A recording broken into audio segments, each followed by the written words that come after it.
Hi అండి, welcome to taste taste. నేను మీ అనుష. ఈరోజు మా ఫేవరెట్ రెసిపీ మా ఇంట్లో ఏంటో తెలుసా? దోసకాయ పప్పు. ఏంటి దోసకాయ పప్పు అని తీసి పారేయకండి. ఇలా చేస్తే సూపర్ టేస్టీగా ఉంటుంది. వేడి వేడి అన్నంలో కొంచెం నెయ్యి వేసి, కొంచెం ఈ పప్పు వేసి అలా అలా కలిపి తింటుంటే ఉంటుంది సార్, స్వర్గం అంతే. అంత బాగుంటుంది ఈ రెసిపీ.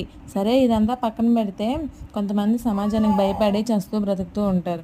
అంటే ఏం చేసినా, ఏం చేయాలన్నా ఇలా చేస్తే సమాజం ఏమనుకుంటుందో అని అనుకునే వాళ్ళ గురించి ఒకటి చెప్పనా? నువ్వు బాగున్నా బాగోలేకపోయినా చూసి ఆనందించే వాళ్ళే ఈ సమాజం. నీలో ఉన్న లోపాన్ని నువ్వు ఎంత సరి చేసుకున్నా నీలో ఇంకా ఏదో ఒక లోపాన్ని వెతికి నిన్ను బాధ పెట్టి నీ బాధలో వాళ్ళ సంతోషాన్ని చూసుకుంటారు ఈ సమాజం. సో ఎవరో ఏదో అనుకుంటారని బాధపడకుండా ఉన్న ఈ ఒక్క జీవితాన్ని నీకు నచ్చినట్టుగా జీవించు. నేను చెప్పేది పనికి మాలిన పనులు చేసి బరితెగించే వాళ్ళ గురించి కాదండి, ప్రతి చిన్న విషయానికి భయపడిపోయే వాళ్ళ గురించి.